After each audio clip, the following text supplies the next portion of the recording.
The Lounge, proudly brought to you by Johnny Walker. Keep walking. Good evening and welcome to The Lounge.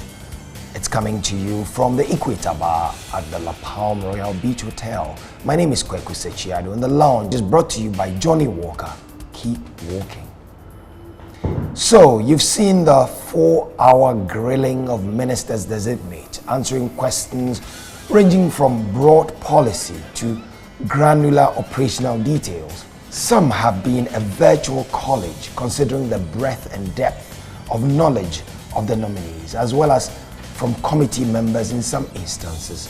Yet, some will be remembered more for their irritation value and others for their made-for-TV and social media grandstanding.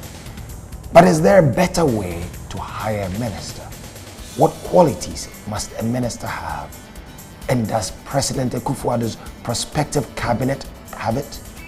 Dr. Gheysika Agambilla is a novelist and former Deputy Finance Minister. Dr. Ansah is a human resource specialist. And Mr. Nhyira is a radio talk show host and a business executive. They're joining me in conversation on this topic over drinks tonight.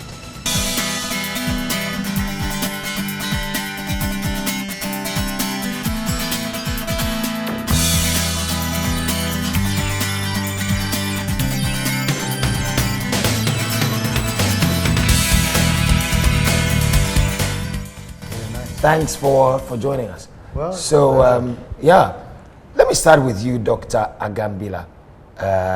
You were Deputy Finance Minister.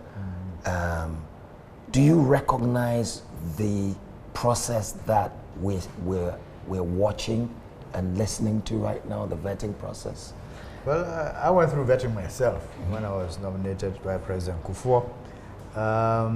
So I do recognize that process, a process that is going on now. But I think it is a process in which the opposition may try to ask difficult questions of the nominee and to score certain political points and maybe to tie down the nominee to promises so that they can hold the nominee accountable on those promises. You see that the opposition is trying to ask your manifesto said such and such, when are you going to do it, when are you going to start, and so on and so forth. The majority wants to ask questions, but the majority is interested in basically making sure that the nominee goes through. So the majority, of course, they're going to vote, and when they vote, the majority has more MPs on the appointments committee than the minority. So the majority is going to have its way, but the minority will have its say, and that's how it is going to work out. So over the years, generally, they've usually approved everybody. There may be controversies if you step on people's toes, as it were, then they'll be unhappy with you. I think that is what has happened with some of the nominees, and they are still in debate on those issues. So the thing is not to antagonize any of the MPs. And I also think that there are some of the new MPs may not be aware of the procedures of Parliament, and some might have run afoul of some of those procedures. But I think it's a good process. It helps us to understand what the nominee is capable of doing. You know, it's like an interview, really. Like it's basically a job interview. Yes. So you have a sense of the knowledge of the area, the competence of the person, and their knowledge of the area in which they are going to be responsible. But, so you were Deputy Minister. You went through this process. Was it in 2001 or was it in the second? Yes, I went through the process twice. Twice. In 2001, when I was nominated to be a Deputy Minister of Finance, and then in 2005, when I was nominated to be a Deputy Minister in a new Ministry of Environment and Science. Yeah. And was it this grueling? No, it wasn't this grueling. But it's possible that deputy ministers may get better, easier treatment than full ministers, but it wasn't as grueling. And it didn't take as long. I don't remember that, even for full ministers, it took 4 hours. This is extremely grueling vetting that they're going through. I think it used to take about an hour or hour and a half, not more than 2 hours. And what do you think is from changed? what I recollect. Well, I think that people's political expectations might have changed. the political environment.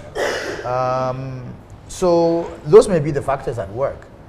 But I don't know what Nhyira thinks about that. What do you think? What do you think, Nhyira? I think the level of discourse has changed. I think leading up to the last election, conversations were very detailed. People were interested in the finer details of every promise that was made. And I think it speaks largely to the evolution of our media space and by extension, the evolution of the Ghanaian voter. And so the representatives are very aware of the keen interest that the public has in who's going to run what. And especially if you would look at the way the current government or the party in administration now campaigned, it was very issue-based. And so the opposition now has an opportunity, as Doc said, to set the stall in such a way that they nitpick every single promise that's made and get them to commit to some of these things. So the level of discourse will improve.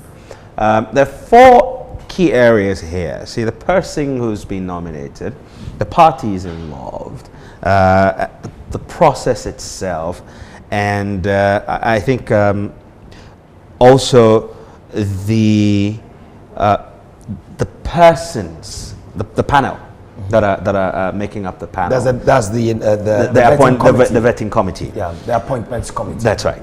Now, these 4 processes or 4 elements have to play out really well.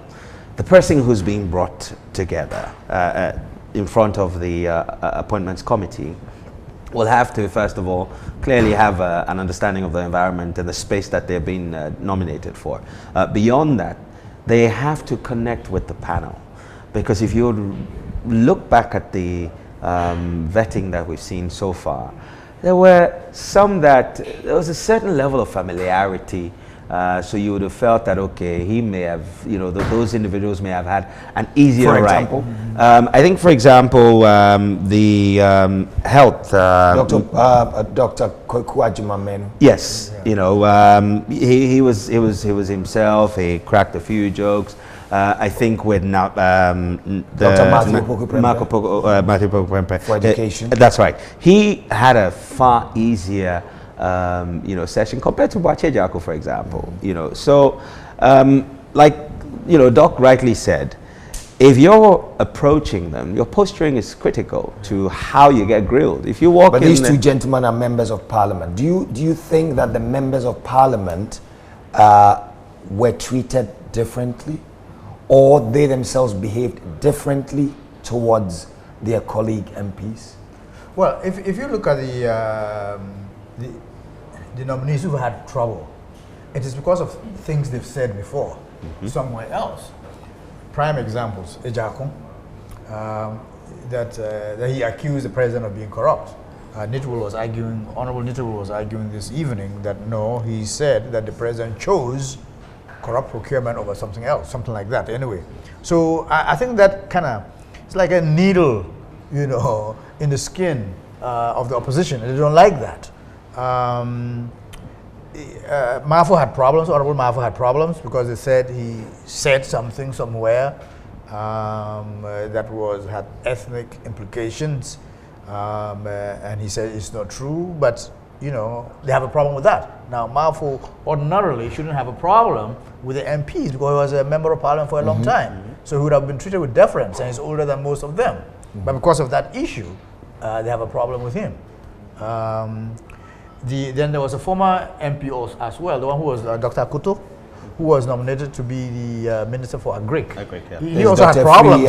Yes, he also had problems, particularly with the opposition, because he was asked questions and he didn't answer in a way that was satisfactory especially to the minority. And when he was asked about the minister, why the cocoa board was going. Yes, he said new law of the Ministry of Agriculture.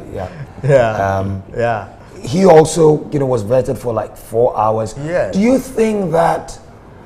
I mean, 4 hours is a long time. Oh yeah, you get tired. I don't know whether they had bathroom breaks for the poor guys and ladies. Yeah, I mean, Because I couldn't sit in one do you place think for that 4 somebody hours. like him perhaps got a little irritated in the end, and may have accounted for some of the way in which he was responding to questions? His demeanor definitely changed towards the end, and I think that being under the spotlight for a long time, He had had enough. He had had enough at some point. But you see, what I think is, you should realize that you are not only speaking to the people in that little room. You're speaking to Ghanaians. I was listening on radio. I never watched on TV. So you need to think about the general Ghanaian population that you're speaking to them, and speak to them. So therefore, speak to them in a way that they will appreciate who you are and what you can do. And don't let the questioners irritate you. I think that should be the approach. It's a bit like if I go to be interviewed on a radio station and the interviewer is irritating me, it is not good for me to get angry on the radio station, because it's a program being broadcast to a lot of people. So you have to think about the people who are listening to us and behave that way. Do you think that perhaps that also for the nominees who kind of got a little brusque in their responses, like Dr. Friya Koto, that there's also politics at play? The knowledge that these guys are trying to trip me up. You could say that because, and I will move away from him to Ejako's encounter with the appointments committee. Ejako has always spoken with a lot of gusto and energy, and he sounded very authoritative over and above the collective that was interviewing him. And you could sense that as the process wore on, the committee sought to sort of pin him down and clip his wings and really poke holes in everything that he said. And I think that was one of the things that was the highlight of the entire process. That, you know, for once he had this long and drawn out engagement with Muntaka, you know, and you wouldn't have seen, up until that time, you had not seen that kind of an engagement at the... There's a bit of like brinksmanship. That engagement suggests the politics involved. Yes. Right. You know, you say 40% of the plants are down. What 40%? You know, and they were arguing about That's that. right. You know, but the questions that Honorable Suhuyini asked him, I think would have irritated any of us. You say you were working with the Bank of New York. Claim. You claim. You know, I mean, that's that would irritate anyone. But I think I really admire Honorable Ejako for telling the chairman that I will answer the question about the scandals that my former employer was engaged in. And I think that answer was educative. Right. So that the general Ghanaian public now realize that, look, the man is not associated with what is being impugned. If he hadn't answered the question, it would have been linger. something left Right. hanging. Yeah. We're taking a quick break and we'll be back in just a second. You're watching The Lounge.